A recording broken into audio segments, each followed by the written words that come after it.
let's see. I forgot to ask if anybody's got anything they'd like to share, or any thought that's on your heart, or anything on your mind. I always like to do that in case somebody else has something they'd like to tell. Okay, well, that's good. I'd like to begin reading in Romans chapter 7 today. Over the last few weeks, I've been going through Paul's epistle to the Romans, and the reason I'm doing that is I think it's good from time to time to take some of these epistles and letters written to Christians, written to the church, and just go through them pretty much verse by verse, or at least a chapter at a time, not necessarily every single word and every single verse, just to get the context and the thought that's contained in there. Ordinarily, and I do it too, ordinarily we just take a verse up, as a text and talk about it in a topical way. But the Apostle Paul and other writers of the New Testament who wrote letters are writing to Christians, and they also had a message to convey to us.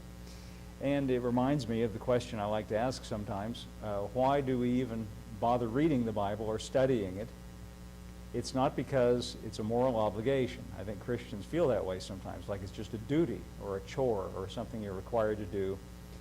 It's not that way at all. You're not required to. It's not a duty. It's not a chore. You don't get brownie points. It doesn't make you more moral if you read it or less moral if you don't. The reason to read it is the same reason that the early Christians, who, by the way, did not have a Bible to read, the same reason that they preserved these letters and saved them and copied them and passed them around from one church to another. It's because they contain information that we need to know as Christians, especially the Apostle Paul. He's writing, and this is his testimony, he's writing by revelation. That is to say, things that were revealed to him by Jesus. That's his testimony. You could discount it if you want. I don't think you do, but I mean some people do discount that and say, well, that's just the Apostle Paul. But if you read what he said, it's not just the Apostle Paul. What he says is that Jesus basically interrupted his life and grabbed him. He was actually, as you know, because I remind you of it all the time, an enemy of the first Christians. And he was persecuting him, and Jesus interrupted that activity and turned him around and made him a messenger. He calls himself an apostle. That means one who is sent. And Jesus specifically sent him to Gentiles. That is to say, people who were excluded from the old covenant, not Jews, people outside the nation of Israel.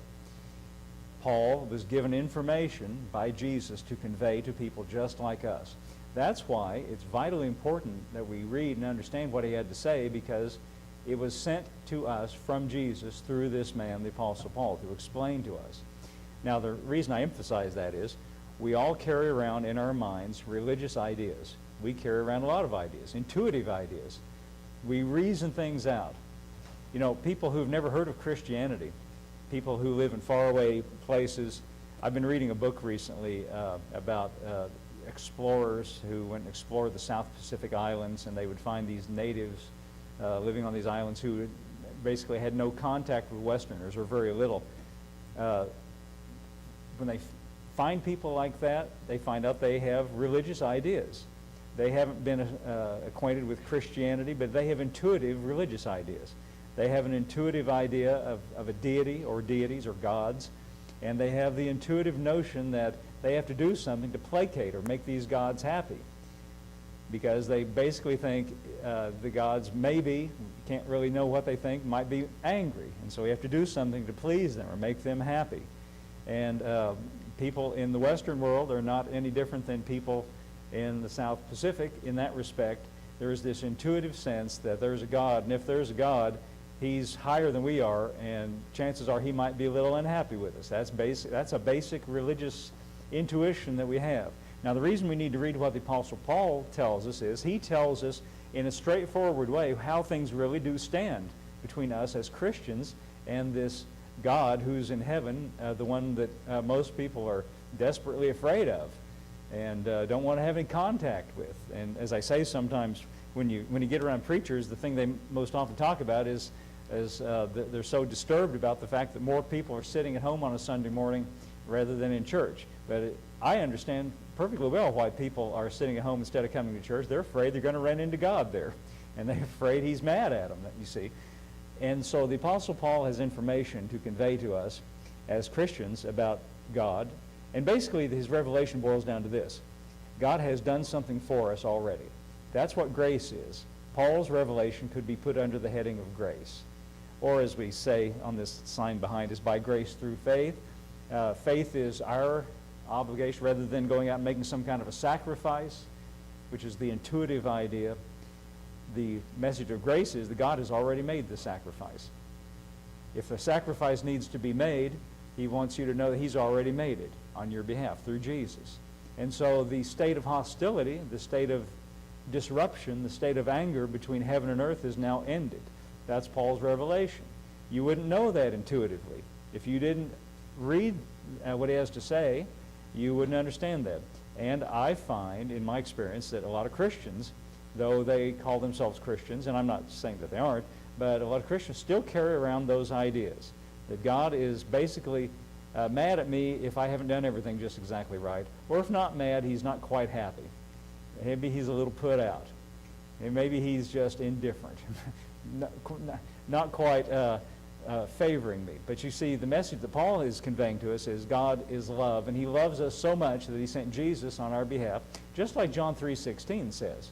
God so loved the world that he gave his only begotten Son, that whosoever believeth in him, that's what faith is, might not perish. And that word perish has the idea of being rejected. Now, Paul has been talking to us in this letter to the Romans about his revelation. And again, it's about what he has done for us already, what has been done on our behalf. And basically, he hasn't really told us to do anything yet. Now, that part of it comes in chapter 12. He's going to spend 8 chapters talking about the gospel, the message of what's been done for us, 3 chapters talking about the relationship of the old covenant people of God, Israel, to God, now that the new covenant is in force. How do they stand? That's vitally important to him because he is of that racial group or ethnic group. Judaism could be thought of as a cultural orientation, but also an ethnicity. But Paul is vitally interested in that, and he wants us to understand in chapters 9, 10, and 11. In chapter 12, when he finally comes down to how do we apply the gospel, how do we live then as Christians, what he's going to say right off the bat is, be not conformed to this world, but be transformed by the renewing of your minds. What he's going to say is to think differently. So because he's getting ready to tell us to apply the gospel by thinking differently, what he's doing in these early chapters is telling us what this revelation is that we need to apply to our thinking. Now, just to back up for a moment, I'm going to start in chapter 7 again, but just so you understand what he's talking about, back up just for a second into chapter 6, and notice something that he says. Well,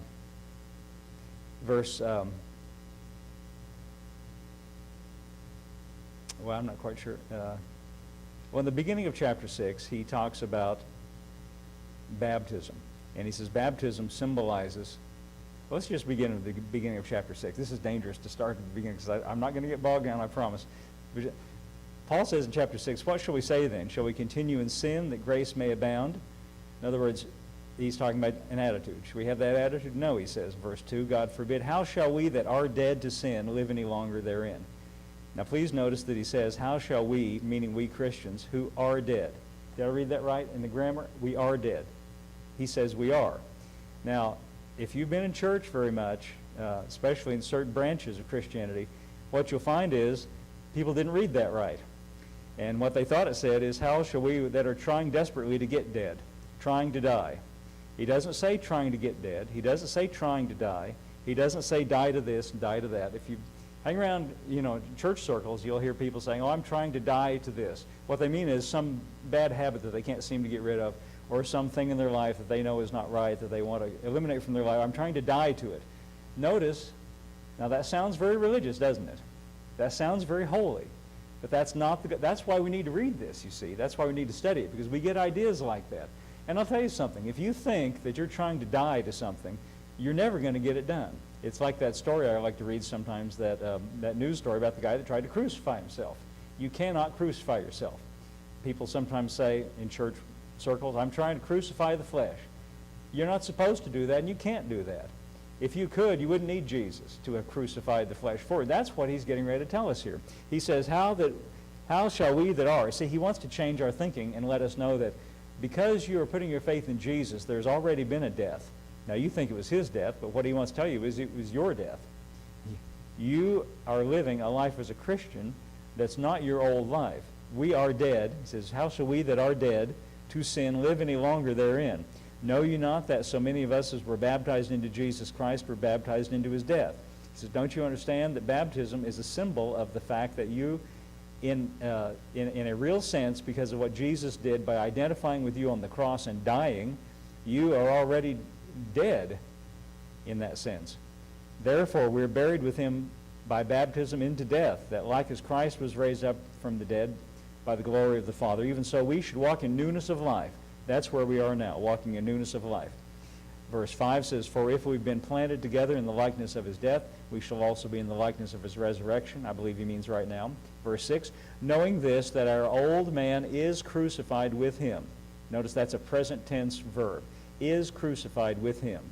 Now, he did the crucifixion already. He's already done all the crucifying. But he says the result of that is we as Christians who believe in him are our old man, our old self, the one that's dead, is crucified with him, that the body of sin might be destroyed. That means rendered inactive, that you henceforth should not serve sin. For he that is dead is freed from sin. Now, do you notice that what he's saying over and over in these verses is, because of the death of Christ, and because you are a Christian and believe in that act, you are identifying with something that's already accomplished, and the result, he says, is you are dead. We're supposed to think of it that way. And the life that we're living is a new life, newness of life, he says. Notice he says, he that is dead is freed from sin. Now, this is a hard concept sometimes to wrap your mind around, hard to grasp. So in order to help us grasp it, in this chapter, he starts to make an analogy or a simile or a comparison. Now we can skip to the end of chapter 6. Notice what he says here. Verse 17, let's start there. But God be thanked, you were the servants of sin, but you have obeyed from the heart that form of doctrine which was delivered to you. That means the gospel. Verse 18, being then made free from sin, you became the servants of righteousness. What he's saying here, he's using as an example a master and a servant.